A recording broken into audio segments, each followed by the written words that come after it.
It's time for another episode of I Am Northwest Arkansas, the podcast covering the intersection of business, culture, entrepreneurship, and life in general here in the Ozarks.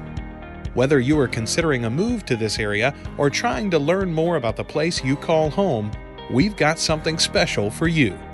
Here's our host, Randy Wilburn.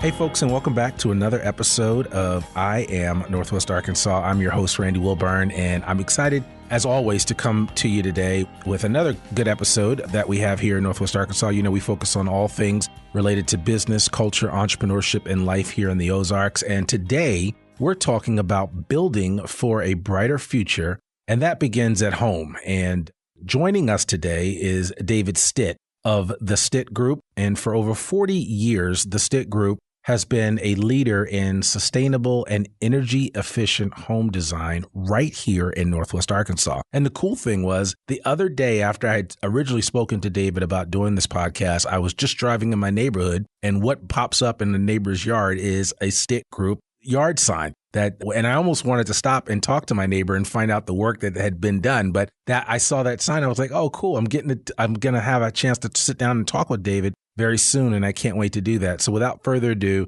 David Stitt, welcome to the I Am Northwest Arkansas podcast. Thank you. Thank you for having me. I'm excited to just have a good conversation today. Absolutely. Absolutely. So listen, there's so much I'd love to talk about. And actually, as I shared with you earlier when we had our preliminary phone call, is that just the whole idea of energy efficiency has always been something that's been near and dear to my heart since I've worked with engineers and architects since about 1997 in a former life. And so I've always had a chance to have a conversation about energy efficiency. And then there's this whole concept of net zero homes and what that looks like, right? And I mean, I think any one of us listening to this podcast could only imagine a world where you didn't have a utility bill. Just that in and of itself is like, wow, what would that look like, right? And so that is actually a world that you're kind of familiar with and have an idea or an understanding of how you get from point A to point B as far as that's concerned, especially with residential housing. But I would love for you just to kind of give us a little glimpse into who the Stitt Group is for our audience and talk a little bit about yourself as well. Yeah. I remember, it's probably been a decade or more when we actually had a conversation around our office and said, what if someday we could build homes that had no utility bill or actually even produce their own energy? And that seemed like a lofty goal. And we'd always, since day one, by best building practices and building and attention to detail and doing things that were in harmony with the sunrise and the sunset, we always had utility bills on our homes that were a fraction of the other homes being built. But the advent of solar and batteries and just building a better mousetrap makes it very common to our customers today. And most of them do enjoy, a zero utility bill, or at least they pay the minimum allowed by the minimum that the utility charges to be connected. But, the whole company was born out of a curiosity and a fascination with the sun and how much energy that comes from the sun, how much hits the face of the earth every day. And yet we all try to figure out how to produce more energy, whether that's hydrocarbons or wind or other resources. But the sun is an incredible source of energy, and it's just a matter of figuring out how to economically harvest it. We've been tasked with making the connection of solar and housing affordable and economical since day one. And so here we are today. And day one was 46 years ago, right? And that was when your dad, Orlo, and your mom, Mary, started the company. Correct. Yeah. And they're still working in the company. Yep. Yeah. So you're second generation. And interestingly, the principles and the basics, the foundation of what the company was started on still exists today. Okay. That's awesome.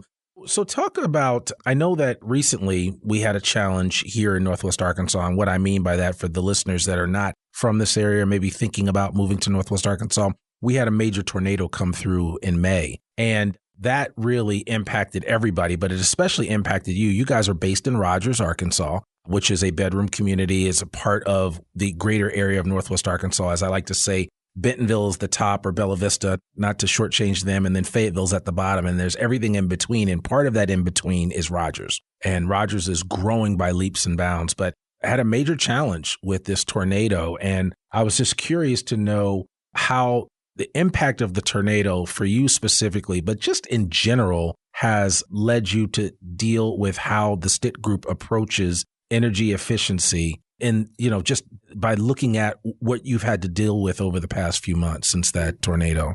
Yeah, our office, we had 2 office buildings. We have 2 office buildings, and one had a tree fall on it, and our property, which was surrounded by large trees, because that's one of our principles is to take care of the earth. And so we've kept these big, beautiful trees around our office because they provide shade and habitat and whatnot. But when that tornado hit, they came down on one of our buildings, and we have rebuilt it, and we're rebuilding with the same principles in mind, that we are going to make it as efficient, if not more efficient. We're going to expand some of the technology that was in that building originally. But interestingly, once the basics of orientation and construction, the basic principles of passive solar design and construction are implemented, they're always there. They're passive in nature, and so they just work, 46 years ago, or they work tomorrow. Yeah. And so we're rebuilding. We're almost done. We're anxious to get back into our new remodeled office. No, that's exciting. How long before that happens? I'm going to say 30 days from today is our goal, and I think we will hit it. Okay, good. So that'll be awesome. So talk to me a little bit about part of the reason why we wanted to have this conversation is to kind of overcome some of the myths and questions that a lot of people have about net zero and all that. Can you explain kind of in a nutshell what it means to live in a net zero home and why it should be the future goal for building projects? It's a great question. And it's a big, broad answer, but I'll simply put it this way. Number one, today, the majority of people that consume energy are 98+% or more dependent on the electric grid. Efficiency should always be considered first. It's the low-hanging fruit of any project. We have a funny saying around our office that if you build a car with square wheels, it doesn't get very good mileage. Right. If you build a car with round wheels or even like a train, steel wheels that roll on a rail, it's incredibly efficient.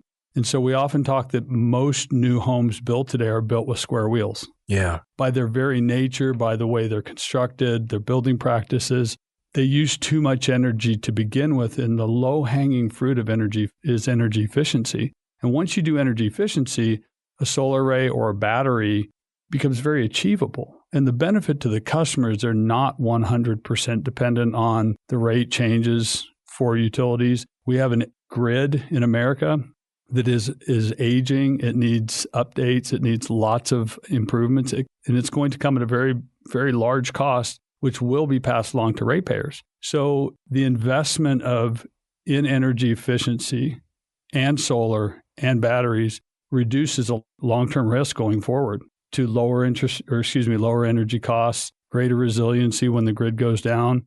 You're less susceptible to those problems. Yeah. So, and I mean, I know there's a lot that goes into creating and designing a net zero home, and we'll talk a little bit more about that. But obviously on the foundation of having a net zero home, one of the biggest things is just getting a better understanding of how solar energy is truly affordable in the long run, right? It's this idea that sometimes I think solar energy sometimes gets a bad rap because it's just the unknown. People don't fully understand it. They think, oh, I'm going to have to layer my whole roof with a solar array. And I hope I'm saying it right. But the idea here is that I'm going to have to do something that I'm not used to doing in order to harness the sun. But I would love for you maybe just to talk a little bit about the real affordability of solar energy. Yeah. The first thing I would say, you're going to hear a lot of our little catchphrases and nuances that we say around our office, but if solar was like a marathon, the gun just went off. We're not. It's an industry that's been around for a long time, but it hasn't touched the homeowner or the business owner or the superintendent maybe as closely. So there's a lot of learning that needs to happen.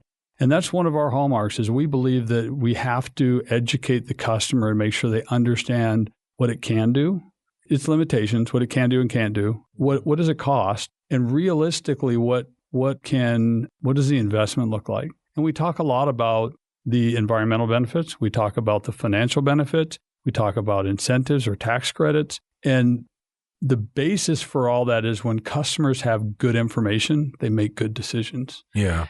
And very openly, one of the challenges the solar industry has had is with we joke, we all call it the solar coaster because it's up and down. But as it's going up, people jump into it, and there's a lot of sales tactics that aren't always honorable. And so people can be pressured into, and this isn't just the solar industry, it's a lot of industries, but they can be pressured into, financing that's not, maybe not the best financing or high pressure sales tactics. That can make solar less economical because finance fees and maybe a system that's not the right system for the house. So it is a great product. It is affordable. It will do a lot of heavy lifting for someone's utility bill, but it has to be designed correctly. It has to be priced correctly. And you have to set realistic expectations for the home, the business, or wherever it's going to be used. Yeah. And you guys you really have put your money where your mouth is and have done more than just have a warehouse full of supplies. There is a commitment that the Stitt Group has made to partner with schools to educate the next generation on sustainable building. I'd love for you just to kind of expand upon that and build, because I'm building something here with regard to what you guys are doing, not just in our marketplace here in Northwest Arkansas, but what I think a lot of companies should be doing to play the long game when it comes to, especially when it comes to educating people about a fundamental change in thinking when it comes to the building products that you utilize, the types of buildings that you purchase, and why it's important. So you going into maybe an elementary school right now, while they can't be your customer today, they could be tomorrow for whoever the next generation of Stitts are that are running the company. But can you talk just a little bit about that and why you have focused on that long-term effect? I'm married to a beautiful lady that's a school teacher in Rogers. And so she teaches gifted and talented students. And so they have what they call a structures fair. And I'm recruited often to come to that event. And we use some of the building products and we talk about solar energy and we build things and we talk about why it's important. One of the products we use is similar to a Lego block. Okay. And so students can associate with that well. But it's amazing to me. The last one we had, the students had to present, we gave them a problem, and they had to present based on some criteria about solar and a building, a solution. And my wife and I sat there and listened to these students. Most of them were, I think, 4th or 5th graders, stand up in front of the group that we had several sessions through the day, and they would present their problem. And I often would sit there and think the students their imaginations haven't been jaded, right word. There you go. Thank you. Jaded by, you can't do that. The creativity is unbelievable. And there are real solutions that come out of those. So it's inspiring to me. It's motivating to me, but we do it because we do believe that it's not just about us and our generation. It's the next generation and beyond. Yeah. Because we need clean energy, not only economically. I do believe it will be a huge economic boost for our region, but also for the country. But it's also the right thing for the future generations. Yeah. No, I agree with you long term. And it's a conversation that I've had with a lot of design professionals like engineers and architects in terms of extending the awareness of why the design industry is so important when you think of architects, engineers, and construction. And that's why I keep telling them, hey, get into the schools early and start planting those seeds. And you're doing that when it comes to sustainable building design and energy efficient buildings and why that's important. And so I think people need to be thinking about that. And especially not everybody, and I'm sure maybe some of your competitors don't spend that amount of time at the elementary level trying to bring along the next generation of potential consumers, both of energy as well as of the services that you offer. So it's a real quick story. I was on a job site not too long ago, and one of the gentlemen there I think he was running a pump truck. He came up to me, he goes, I came to your office in 5th grade. And he was probably in his mid to late 20s. Wow. And he goes, I got into this industry because of the time I spent learning about energy and sustainable building practices. So I thought, sometimes those things do come back to you. They really do. I'm trying to get my kids to get involved in the design industry space because I think there's a long runway. There's a lot of opportunity and there's a lot of potential disruption to occur in the near future, right? So like maybe one day as you guys are continuing to develop this whole concept or idea of net zero homes, that you come up with some type of solution that literally allows people from the start of building their home, whether it's a tiny home or a 4,000 square foot monstrosity, that they can be off the grid and still live a comfortable life. Absolutely. Yeah. I think that is one of the messages that we try to convey is we do open houses and home shows and construction open houses, and it's here now. Sometimes we think it's science fiction, but today people can live in a home with all the modern conveniences and have a zero utility bill. And when I say zero utility, that means that they are paying the basic fee required to be connected to the utility, but their energy consumption is zero, or they're powering their house plus 2 vehicles. That's very common, and it is economical. And I think that one of the reasons that is we often think about what does it cost? What is ownership? It's principal, interest, taxes, and insurance. Right. Traditionally, when you layer energy on top of that in an environment where the cost of energy is going up, then all of a sudden, if you can remove the E from PITI, meaning there's energies paid for through solar and a battery with incentives and other savings, the economics are incredibly favorable. But it takes a sales team and messaging that is in the spirit of teaching. And great salespeople are great teachers. And so if we can teach the customers, they make the right decision. Yeah. And speaking of that, just to kind of piggyback on that, what are the most common that you encounter misconceptions about energy efficient homes that you have to kind of walk people through? And I can only imagine you holding a homeowner's hand through this process of all of the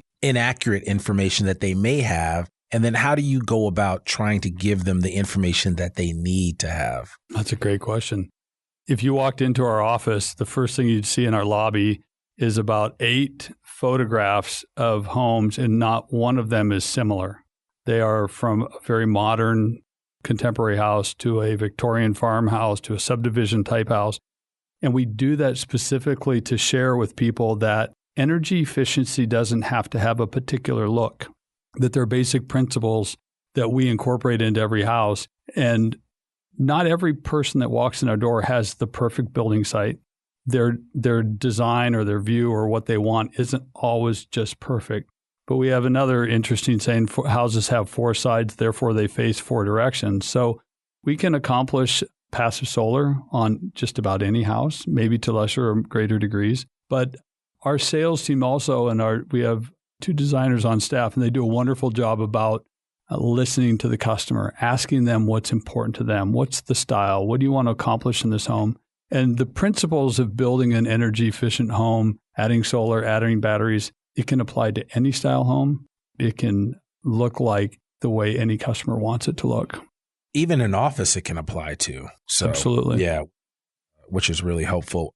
And I only mention that because I have a client that I've worked with and done some podcasting for, and they actually have a solar array built on top of, they basically built these outdoor parking structures that they're in New England, mind you, but because of where they're facing, they have a perfect view of the sun and all this other good stuff. But they basically built these like outdoor, like just covered parking.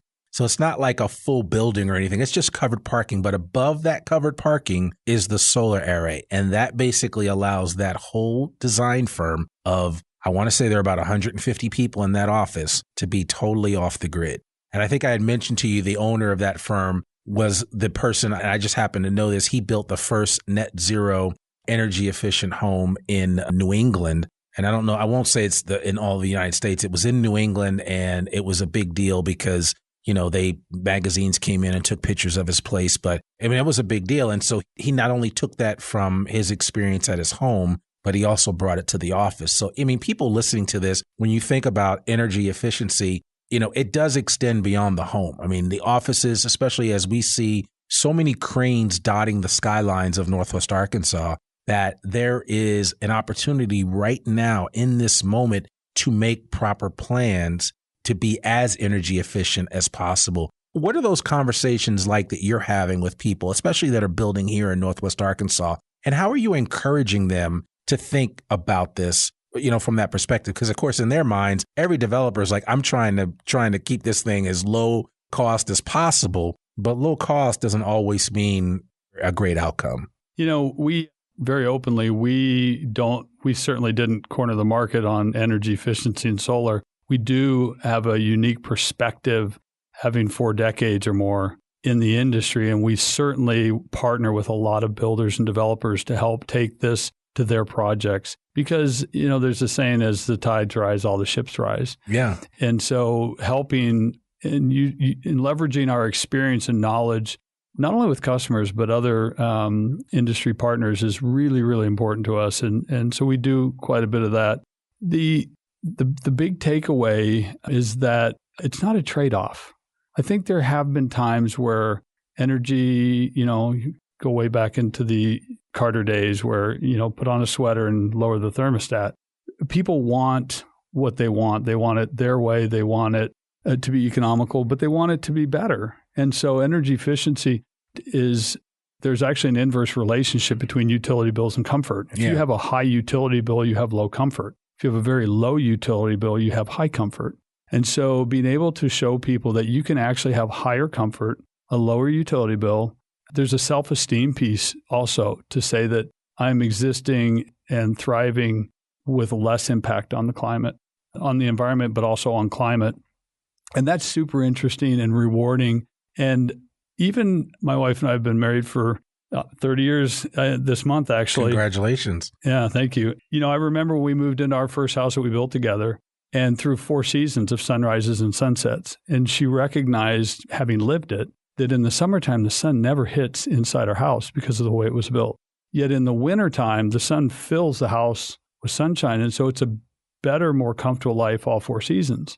So not that everyone has to experience that, but there is a comfort and energy, and there's also a self-esteem piece to it. And it's a better life. And I think that's where the market takes over and it becomes a mass market, is when people say it's better and it's affordable. So, and I mean, I know some people listening to this are like, yeah, this is great. David's talking about some amazing things that can be done, but a lot of the homes that I see on his site are high-end homes. The affordability factor's not there. Yet and still, you guys do a lot of work with Habitat for Humanity. Your work extends beyond the 1% of homes out there that most of us can't attain to anyway, but you're reaching out and figuring out ways to meet the needs of the mainline home buyer that might be buying an affordable home, if you will. Yes. And I think that's one of the benefits of the cost of solar coming down. And we do really have 2 divisions to our company where we're doing designing and doing a construction management function on custom homes, but we also have another division where we install solar and batteries on homes and businesses. And where those 2 come together is certainly interesting because everyone has their own budget and their own needs, and energy efficiency is attainable. Energy efficient and solar is attainable for just about anyone that wants it today. It is definitely it's a strong trend and more attainable to the masses than it ever has been. Yeah. I mean, I think I tell people all the time that there's coming a day and a time when, you're going to be excited to talk about a building that's quote unquote off the grid. I remember, again, working with some other design professionals that had built the first elementary school that was basically net zero. And that's a big deal, right? Because when you think of how in public education, how school buildings consume energy, especially in the wintertime, especially in the summertime, or in the warmer months. So, I mean, the applications are endless and the difference that it can make.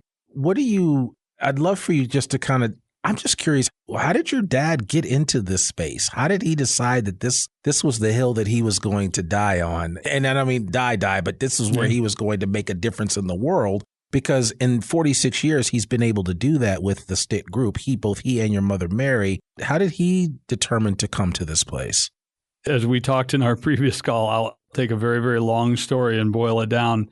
In his early career, worked in the chemical industry where they were helping companies recycle wastewater. And it was at a time where it was common practice just to pollute and to dump. And that was, in their eyes, wrong. And going even back a little further into college, with the aspirations of being a chemical engineer, there was a realization that there was an incredible fascination he had with life and ecology and sunrise and sunset and what is the balance of life and nature. And moving to Rogers in 1978, we built a demonstration home right on Highway 71, which was the main thoroughfare between, Canada and New Orleans.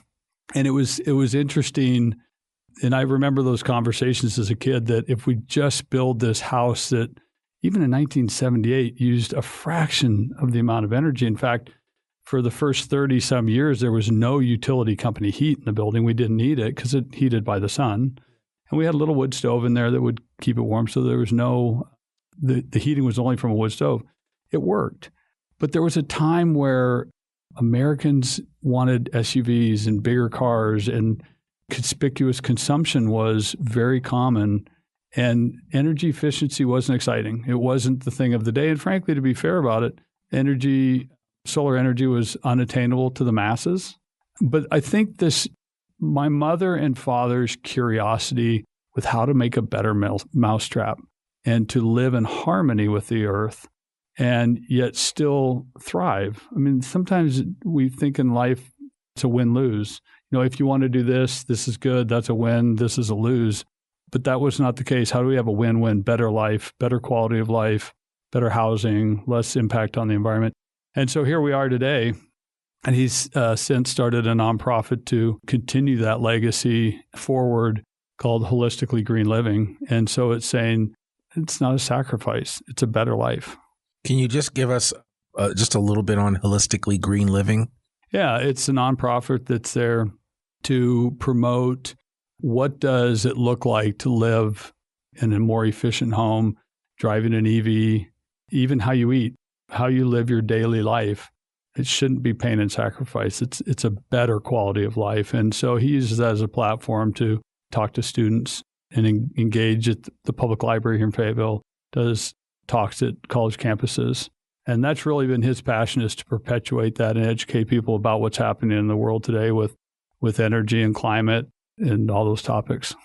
And this might be, and this is more of a personal question. When did it click for you? At some point, when did you stop becoming, well, I'm just the son and I'm here, as opposed to being like, no, mom and dad, I'm picking up this and running with it? When did it really click for you? It may sound like an odd answer. Probably when I was, first, second, third grade. Really? My father and I installed the first solar system on a house that we were building at the time in about 1975. Okay. And I didn't necessarily know what I was doing. Yeah. But I was involved in it and I understood what was happening. And we lived in the country, and I spent my time in nature, in the woods, playing in the lake. We had, ducks, and we had all these wild critters around. And so I was always fascinated with the outdoors. And when we moved to Rogers, we lived on the lake. And I had all my buddies would be playing video games and stuff, and I'd be at the lake. I would be down there playing. And so I always had this connection and interest. And I think, and then building my own home, the first one, it sort of closed the loop on things, and it really became something that's passionate to me. So you drank the Kool-Aid early, as they say. Very much. Very much. Yes. I love that. All right. So how do you see partnerships evolving with the demand for energy efficient homes? And how have you at the Stitt Group have developed partnerships to maybe educate different sectors of the building community to make sure that everybody's on the same page about what needs to be done? Because you know what needs to be done, but sometimes it's getting other people to the table so that we're all reading from the same book, if you will. Understanding how builders work and what their challenges are, I think, is the first step in that.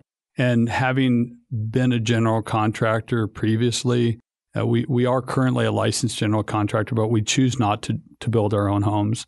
We like to partner with builders. So we have a process where we design, work with the customer to get their plans and their budget put together. But we actually bring a builder partner into the mix for multiple reasons. Number one, I like to say that we often do things that either builders don't want to do or they're maybe not, that's not their gift. And so that may be floor planning, that may be budgeting, that may be pre-planning. And we rely on builders because they have gifts that we don't possess. And the way the builder has evolved over the years, the builder used to show up on the job site and he started digging the footings and he put the carpet in or the flooring and painted the walls and he was done. It was very much start to finish. But with the demands on a custom home builder today, they have to do all kinds of things and it's hard to keep up. So if we know the energy piece and we know the battery and the electrical and the passive solar and the air sealing and the insulation, everything that's energy, we feel like it's just a marriage made in heaven, that we can come together and partner with great builders and help them achieve their goal, help the customer achieve their goal, and build a home that's state of the art from an energy standpoint. And great partnerships are win-win for both sides. Yeah. And that's really what we're trying to build. And that may be an electrical contractor for a solar project. That may be a developer building 100 homes in a neighborhood. That may be a one-at-a-time custom home builder. It may be a homeowner that says, I'm going to general contract my own home. But we have the knowledge, and it's not ours to hold, to possess and keep. It's for us to share. And we feel like can be the benefit to Northwest Arkansas and the whole country and the world, for that matter, that we've learned this stuff. We'd like to share it. Well, and that brings up another good point, because you mentioned Northwest Arkansas. I would ask simply, how has your approach to home building impacted things here in Northwest Arkansas? Are you seeing any changes? Because this area is growing. I mean, there are, at the time of recording this, about 36 net new people a day moving here. So it's, that you experienced it. I've been here 10 years and I can see the difference. I know you can see the difference. How has that impacted your approach to building, in terms of what you're seeing right now today? I think there's certainly a lot more awareness. I think people that are moving here are coming from Austin, Texas, and Southern California, and Oregon, and areas of the country who, by the cost of utilities or the cost of construction or just general education and awareness, are coming here they're asking realtors for it. They're saying, I want this. They're approaching us saying, hey, I'm moving here and I want what I had there, whatever that means. So there's certainly and you almost can't turn the TV on or your smartphone without getting some feed about the cost of energy or climate change or what's happening around the world, which creates more, teachable moments. And people are just more aware, I think. Yeah, no, they are. They definitely are.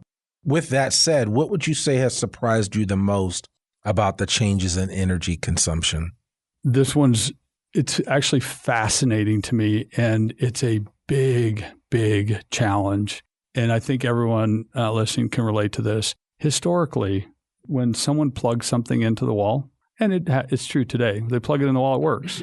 But people that are paying a utility bill or having a solar system added to their home or business or adding a battery are all of a sudden being thrust into this whole new paradigm of how to read their utility bill. What's a watt of energy, a kilowatt hour? What am I really buying? What are fixed charges on my utility bill? What are volumetric charges? And so people are being almost forced, because when you add a solar system or battery, you get this app on your phone that tells you so much information, tells you what you're producing, what you're consuming. It'll even translate that to dollars. And so people are forced to all of a sudden say, wow, I have to learn something that I just used to pay my utility bill. Now I have a stake in the equation. And that has been a challenge. And even though people say, I understand it, the more they live with it, the more intimately they understand it. And then they start to change behavior. But until you really understand what you're dealing with, it's hard to change behavior. And it's fascinating, and the technology is getting better where people can actually look and say, wow, if I run that today, it's costing me $1 an hour. And they can make a choice to turn it off. But up until now, people have not had to do that. There's been no reason. So it's a conscious shift to learning how we consume energy. I'm always sitting there, and my middle son, Nathan, he always leaves his closet light on. And the boys always leave their bathroom light on. And I'm always wondering in the back of my head, I'm like, those are LED lights. I'm sure I'm not using up a lot, but it's like, I know it's costing me something. And just the simple fact of being able to really account for that and see it in real numbers, I think makes a huge difference. Mm-hmm. We're still working on this, but our vision statement that we have is shifting the paradigm for how we consume energy where we live, work, and play. And we change that because historically, and I say we've changed it, we've kind of developed that in our company. But when we think about shifting the paradigm, and it's how we consume energy, home, work, business, school, the reason that's important is historically we said, well, I'm just going to jump in the car and we're going to run to the grocery store. But in the future, you're probably going to say, I'm going to jump on my electric bike and I'm going to run to the grocery store. And the electric bike was charged from the solar panels or the battery on the house. Or maybe it's the EV, or maybe it's autonomous vehicles.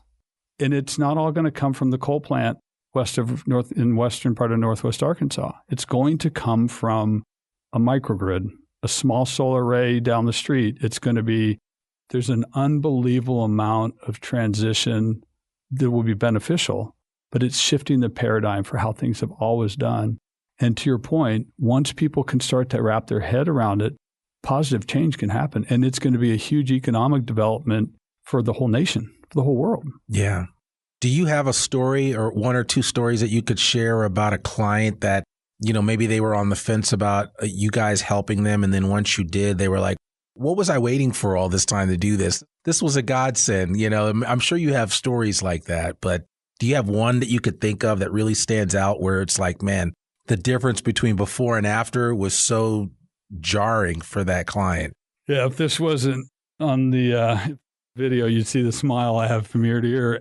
I have so many, I don't know that I can pinpoint one, but I will tell you, I received a message from one of our customers the other day, and she says, we love this app. We watch it more than Twitter. People do become fascinated with the ability to continue learning. So it is transformational. Yeah, it has to be. I mean, I think, and I'd be curious to see this app myself, but I certainly, want to encourage people to be thinking about this because, like I said, as Northwest Arkansas grows, I'm doing work with Urban Land Institute. And when we're thinking about growing this area, we're going to have to go up some. There's plenty of infill to add in. But as we add in these buildings, as we grow, I mean, even right around the corner, there's brand new buildings that are happening right on the foot of the University of Arkansas campus. And if we build these sustainably, meaning that we take all of what has just been talked about in this podcast into consideration, it will serve our generation. It will serve the next generation. It will serve the generation after that. And I think to me, that is the biggest connection that needs to be made, both on the consumer side as well as on the producer side, when it comes to how we get everybody to the table with an understanding that this is good for everyone. This is not about enlarging the Stitt Group. The Stitt Group will certainly benefit from this, but they were along for this ride a long time ago. So this is not their first rodeo when it comes to educating the consumer, educating the builder to make sure that they are offering the best possible products for a healthy and sustainable future when it comes to housing. And to piggyback on that, when we think about energy as it is generally today, we are mostly mining coal thousands of miles away. We're shipping it halfway across the country to burn it. We're losing a lot of energy in that process. And it makes energy a local industry now. Is if you can put solar and battery systems on your business, your home, you're not only generating the energy locally, you're consuming it within literally feet of where it was produced. And that local, whether it be us or one of our competition who's installing that solar on that business or that home, that is local jobs, local economy, local energy production. And so it takes, and it's not a Republican or a Democrat thing. It's a jobs thing and it's a prosperity thing. And so we don't necessarily think of Northwest Arkansas being an energy hub, but it can be. Yeah. Because every home or business that has a battery and a solar array becomes part of future electric generation that allows the economy in this region to grow. Yeah. So it's a win-win across the board. I mean, that makes perfect sense. So I'm sure that somebody listening to this might say, hey, I mean, I'm here for everything that David has shared. How can more homeowners take advantage of your affordable, energy efficient homes? Yeah, so we have a process that we go through. The first step is to go to our website and go to thestittgroup.com or stittsolar.com. And we have a great team of people that work with our customers to see their building site, understand what their goals and objectives are. And we work through the process with them, and we make sure that they gain a wealth of knowledge about what building costs, the benefits, how it works. And again, they can move forward to build that house. Same is true with the solar and battery systems. Okay. And can you piggyback on that thought with can you maybe just explain real quickly, because I know it's on your website, share more about the Stitt Zero Plus initiative and how that benefits homeowners? Yeah. So that started, originally so if we go back many years, we had what we call our energy efficient home, which was a very tight energy envelope, well insulated, well air sealed. And then as we started to add solar, people would say, well, I'll worry about that at the end of the job. Well, if anyone who's built a house, by the end of the job, you go, I'm just hoping to get moved in and get the landscaping done. I don't have money for solar. And then Stitt Zero Plus was, well, let's do a battery, even a car charger. So what we're trying to do is get that topic of conversation early in the process. Because if you put a solar array or a battery in your budget and you execute your budget as you should, it will get included in the final home that's finished and you get the benefit. Because then it's included in the construction financing.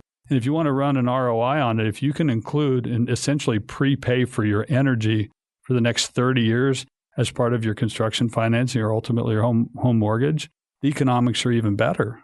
So to include it on the front side, we had to come up with a way, Stitt Zero and Stitt Zero Plus was a way of front loading that conversation to say, we're going to talk about it. Let's talk about it at the beginning, not at the end when it's too late. Yeah, that's interesting. I mean, and I think more people should be, kind of become aware of that. We'll put a link on there to the Stitt Zero Plus initiative. What are you seeing, or what have you heard anecdotally from former clients about the resale value of their homes once they've kind of undertaken this? It's another great question. It's a hard one because these people generally build them and don't sell them. Yeah. So there's not a great base of homes that have sold that I can go to a banker and appraiser and say, hey, here's 200 over here.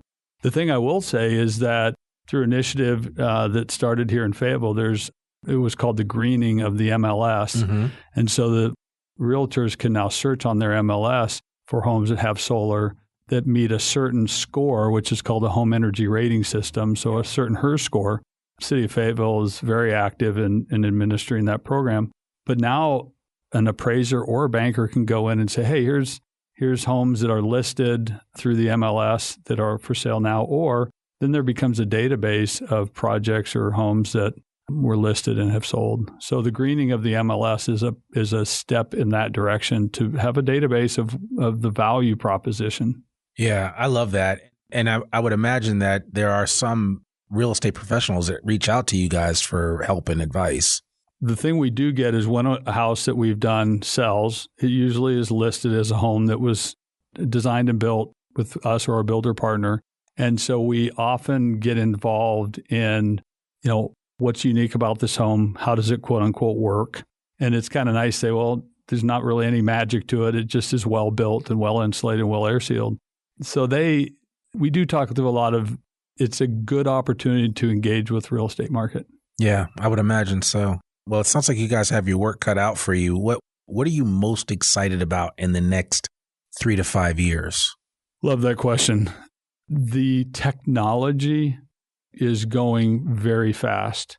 I was at a conference last week and we talked a lot about policy through the state and also the Public Service Commission and the need to get policy to keep up with technology. And right now at the conference, we kind of talked that policy is about a decade behind the technology. But if those two can catch up, then there will be, again, greater opportunity for people to leverage solar and batteries in their personal home and business lives. And so I'm excited about really What I actually see is I've, in my own way, thought about this as the next industrial revolution, that the first industrial revolution was a time of incredible growth and opportunity and prosperity. But in America right now, there's going to be the deployment of lots of clean energy technologies. And that may be wind, that may be solar. There will undeniably be other sources of energy that are going to be needed to bridge the gap from where we are to a completely 100% clean economy. And that's not saying, I'm going to say generally away from hydrocarbons. So it's not all going to be solar. It's not all going to be batteries, but we have to have a cleaner economy, cleaner energy economy. And that's exciting to me because for 45 years, just wrapped up our fiscal year. So we're starting the 46th here. We've never had that before. We've never had a conversation with the legislature and the market that said this is a mass market and it's economic, and the people that know how to do it and do it well will find a lot of opportunity. Yeah. First of all, I think this isn't a space in the industry to be involved in. I think there's a tremendous upside. I'm actually surprised that you actually have a very small group of people for the amount of work that you do. And that speaks volumes to the fact that, small footprint, big impact, right? And it's the same idea with regard to the electric grid and what you're hoping to do with the solar and all the energy efficient products that you guys are offering. So, no, I'm excited that you've had a chance to share all of this. Is there any final thought that you'd like to leave with our audience, especially somebody that has been on the fence about solar in the past, but maybe after listening to this conversation is like, you know what, I need to give this David and this Stitt Group a shot and see what they're all about. We have, again, one of our sayings, knowledge is power, no pun intended. No, it's true. It's very true. Yeah, that is one of our core values, is to educate and teach, treat others the way we want to be treated. And if people want to challenge us and question it, that's good. We can give them the facts. We can show people the pros, the cons. Maybe someone doesn't like the way solar looks. Maybe they don't want some style of house. So I think it's a great conversation, and iron sharpens iron. And when we engage with people that are willing to challenge us, we all get smarter. Absolutely. Yeah. And there's a ton of misconceptions out there that sometimes just need a little bit more conversation around them so you have a better understanding. Yeah. If anybody listening to this wants to connect with you, reach out with you and or the Stitt Group, what's the best way for them to do that? You can reach out on our website, thestittgroup.com. Okay. We also have stittsolar.com. Those are our two websites, and you can get to either site at stittsolar.com or thestittgroup.com, or you can call our office in Rogers. Give us the number. 479-636-8745. That's perfect. Yeah, and we'll put everything in the show notes so that everybody listening to this has some type of information in reference to what David's been talking about. We'll make sure you have access to the transcript, all the good information about the Stitt Group, about energy efficient home building and what that looks like, especially here in Northwest Arkansas. As we know, you might be listening to this, you're thinking about relocating your family here. Maybe you're already here. This is an opportunity for you to take that next step and make a difference, not just for your own pocketbook, but for the health of our earth, if you will. And so it's a bigger call than just normal, but certainly aided by the information and the background and experience of the Stitt Group, which is 46 plus years of time in this space. I think you will do really well to decide what are the next steps for you and your family if you're deciding to build energy efficient in the future.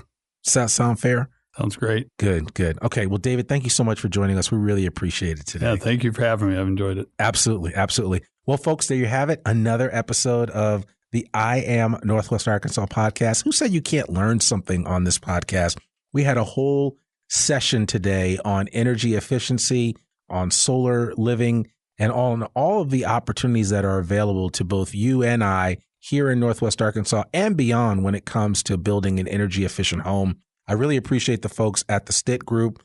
This was a special episode that we wanted to do with them to highlight their background, their experience, and the work that they're doing in making a difference right here in our own backyard in the great old Northwest Arkansas. So I appreciate you guys listening to this. Remember, Our episode comes out every Monday, rain or shine.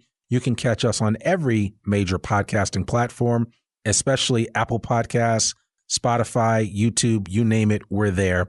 Tune into this, and as well, you can also hear an excerpt from our episodes on KUAF's Ozarks at Large as well. So I hope you tune in and check us out. I'm Randy Wilburn, the host of the I Am Northwest Arkansas podcast, and we'll see you back here next week. Peace. We hope you enjoyed this episode of I Am Northwest Arkansas. Check us out each and every week, available anywhere that great podcasts can be found. For show notes or more information on becoming a guest, visit iamnorthwestarkansas.com. We'll see you next week on I Am Northwest Arkansas.